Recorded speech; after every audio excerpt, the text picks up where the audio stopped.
সবাই কেমন আছেন? আশা করি সবাই খুব ভালো আছেন। আমি সৌমিতা ঘোষ দেবনাথ। আমার নতুন একটি ব্লগে সবাইকে অনেক অনেক ওয়েলকাম জানাই। আজকের ব্লগটা একদম অন্যরকম।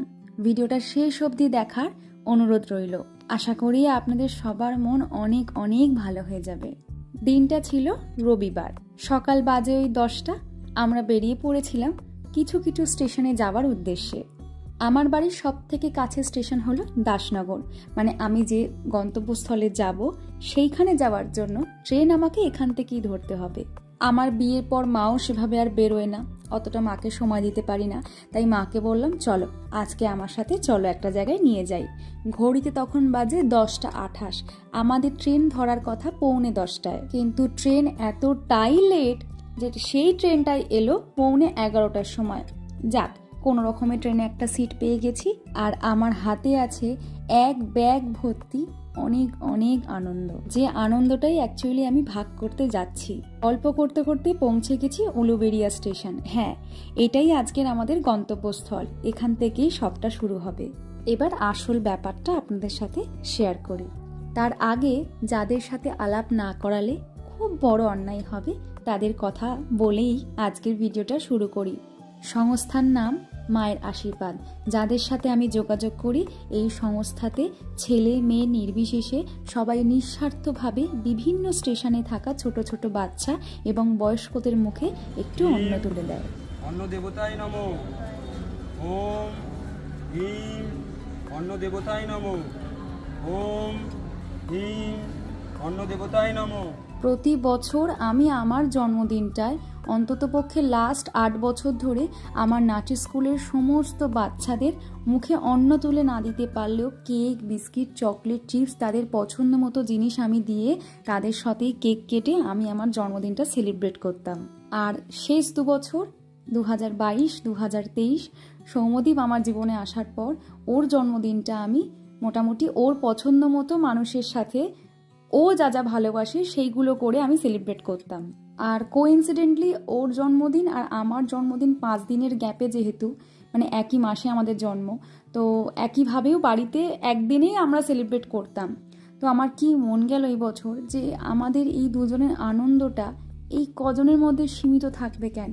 যদি 100টা বাচ্চা এবং বয়স্কর মধ্যে ছড়িয়ে দিই, আমাদের সাথে সাথে আমাদের এই বিশেষ দিনটা ওরাও একটু আনন্দ করুক। 2024-এর আমাদের দুজনের জন্মদিনটা মেমোরেবল হয়ে থাকবে। তাই সেই উপলক্ষে একটু অন্ন, একটু মাংস, জন্মদিন উপলক্ষে একটু কেকের আয়োজন। যেটা বাচ্চাগুলোর মুখে যে হাসিটা আমি দেখেছি না, সেই হাসিটা আমি কখনো ভুলতে পারবো না। এত ভালো করে, নিষ্ঠা করে, এত সুন্দরভাবে কাজটা মায়ের আশীর্বাদ সংস্থা ছাড়া কিন্তু সম্ভব হতো না। সংস্থার প্রতিটা মেম্বার এতটাই যত্ন করে বাচ্চাদের খাইয়েছে, ইভেন নিজে হাতেও তাদের অনেক সময় খাইয়ে দিয়েছে। আমি ওদের ঋণটা কখনো ভুলতে পারবো না। বাচ্চাগুলোর একটু মুখটা দেখুন, কি সরল, কি নিষ্পাপ মুখগুলো। উলুবেড়িয়া স্টেশনে কয়েকজনকে খাওয়ানোর পর ট্রেন ধরে চড়লাম নেক্সট গন্তব্যস্থলে। নেক্সট স্টেশন হলো আমাদের বাগনান। উলুবেড়িয়া স্টেশনে বাচ্চাগুলো যখন খাচ্ছিল না, সেই কথাটাই শুধু মনে করছিলাম, আর ভেবে মনে এতটা তৃপ্তি লাগছিল বলে বোঝাতে পারবো না। দেখুন, আপনাদের সাথে গল্প করতে করতে চলে এসেছি বাগনান স্টেশনে, আর এখানে এসে দেখি ওরা কোথাও থেকে খবর পেয়েছে যে এখানে খাওয়ানো হবে। কতটা আনন্দের সাথে দৌড়াতে দৌড়াতে আসছে দেখুন। এগুলো দেখেও না কি শান্তি লাগে। স্টেশন চত্বরে মেঝেটা একটু অপরিষ্কার থাকায় ওরা ওদের ওই সিটেই খেতে দিয়ে দিয়েছিল। মাংস ভাত হয়েছে শুনে ওদের মধ্যে এত আনন্দ যে আমি সেই সময় নিজেকে না কোনোভাবেই কন্ট্রোল করতে পারছিলাম না ওদের ওই আনন্দটা দেখে। প্রতি বছরই তো অন্তত আমরা সবাই নিজেদের জন্মদিনে বাড়িতে সেলিব্রেট করি, কোনো রেস্টুরেন্টসে যাই, কোনো আরও ভালো জায়গায় যাই, কোনো দামি দামি গিফটস নিই। কোনো একদিন আমার মতো আপনারাও পারলে একটু এগিয়ে আসুন। এতে করে কি হবে? অল্প কয়েকজনের মধ্যে আমাদের জন্মদিন বা স্পেশাল অকেশন সেলিব্রেট করার থেকে এত এত বাচ্চা, এত এত মানুষের সাথে আমরা এই আনন্দটা ভাগ করে নেব। প্রথমে ভেবেছিলাম জন্মদিনের যেরকম কেকগুলো হয় সেরকমভাবেই ওদের সাথে গিয়েই আমি কেকটা কাটবো, কিন্তু এতটাই লং জার্নি এবং ট্রেনে ভিড় হয় বুঝতেই পারছেন, তাই জন্যই এই প্যাকেট কেক করে দেয়া, যাতে ক্যারি করতে সুবিধে হয়। সংস্থার প্রতিটা মেম্বারের ব্যবহারে আমি ভীষণভাবে আপ্লুত। আর এই যে দেখছেন ভাইরা এই প্ল্যাটফর্ম থেকে ওই প্ল্যাটফর্মে খাবার ক্যারি করে নিয়ে যাচ্ছে, এর কারণটা আমিও প্রথমে বুঝতে পারিনি, তারপর ওদের সাথে কথা বলে দেখলাম যারা ওই প্ল্যাটফর্ম থেকে আসতে পারছে না, সেটা ছোট বাচ্চা হোক বা কোনো বয়স্ক হোক, তাদের শারীরিক অসুস্থতার কারণে তারা ওখানে গিয়ে খাবারটা পৌঁছে দিচ্ছে। সমাজের যা পরিস্থিতি, সমাজে খারাপ কাজের মাঝেও কিন্তু সমাজে কিছু কিছু ছেলেমেয়েরা ভালো মতো গড়ে উঠছে অনেক মানুষের উপকারের জন্য। সেটা যদি হয় নিঃস্বার্থভাবে, একেবারে মন থেকে। জাত ভেদাভেদ অত বুঝি না, মানুষের মুখে দুটো অন্ন তুলে দেব, সেটা কোনো বাচ্চা হোক বা কোনো বয়স্ক। এই কাজটার পর দিনের শেষে আমি কি পেয়েছি জানেন? এই বাচ্চাগুলোর মুখে হাসি আর বয়স্কদের থেকে কিছুটা আশীর্বাদ। সুন্দরী কেন? হ্যাঁ, তোর চোখগুলো কি সুন্দর, তোর মুখটা কি সুন্দর। হ্যাঁ, তুই যাবি আমার সাথে? নিটোল মা দুর্গার মতো দেখতে তো। জানেন, ওদের সবাইকে পেট ভরে খাওয়ানোর পরেও মা অন্নপূর্ণার আশীর্বাদে বেশ কিছুটা খাবার ছিল, তাই যাচ্ছিলাম মেচেদার দিকে। ঘড়িতে বাজে 2:05। আমারও কিন্তু বেশ খিদে পেয়েছিল, কিন্তু আমি এই লুকিয়ে লুকিয়ে মায়ের এই ভিডিওটা করার সুযোগটা ছাড়তে চাইছিলাম না। আর ওদের সবাইকে না খাওয়ানো পর্যন্ত কি আমি খেতে পারি বলুন? আপনাদের সাথে গল্প করতে করতে কখন যে কোলাঘাটের ব্রিজটা ক্রস করে ফেললাম নিজেও জানি না।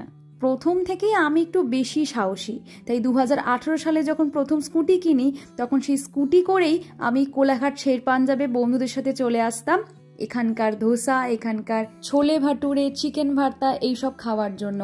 আমার বাড়ি থেকে ঘন্টা দেড়েক প্রায় সময় লাগলেও আমার কিন্তু তাতে কোনো ভয় থাকতো না। কিন্তু আজকের পরিস্থিতি দেখুন, দিনের বেলা একটা ভালো কাজ করছি, তারপরেও মনে হচ্ছে না মাকে সঙ্গে নিয়ে যাই বা অন্তত একজনকে আমার সাথে রাখি, তবে যদি একটু সেফ ফিল হয় আমার।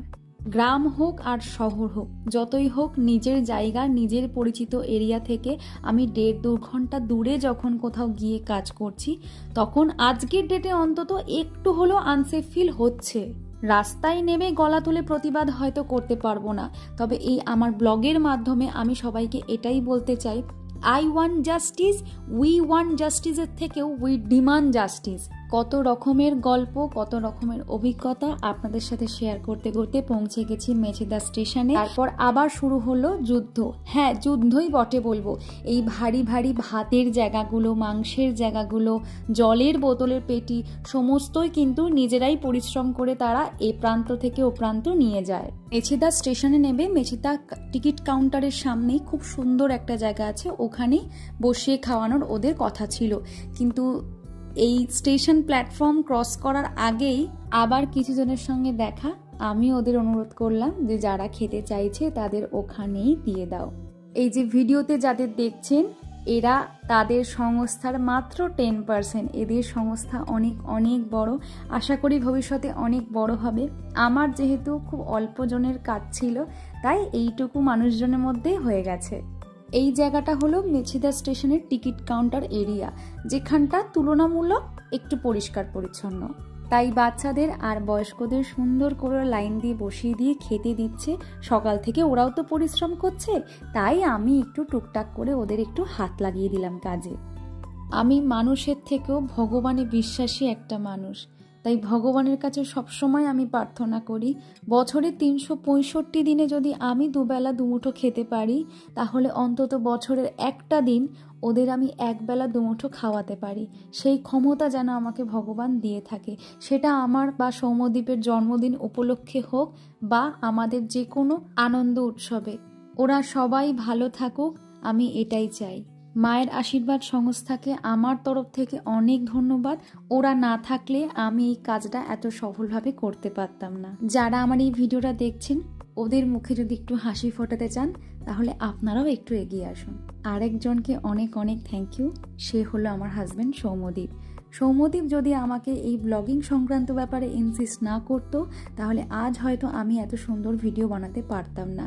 কারণ এই ভিডিওগুলোই থেকে যাবে আমার স্মৃতি হয় আমার ফেসবুক বা আমার ইউটিউব চ্যানেলে। আমার আজকের ব্লগটা কেমন লাগলো অবশ্যই জানাবেন, ভালো লাগলে একটা লাইক কমেন্ট শেয়ার করে দেবেন। আমার YouTube channel Soumita Ghosh Debnath subscribe করতে ভুলবেন না। সবাই ভালো থাকবেন, সুস্থ থাকবেন, দেখা হচ্ছে নেক্সট ব্লগে। টাটা।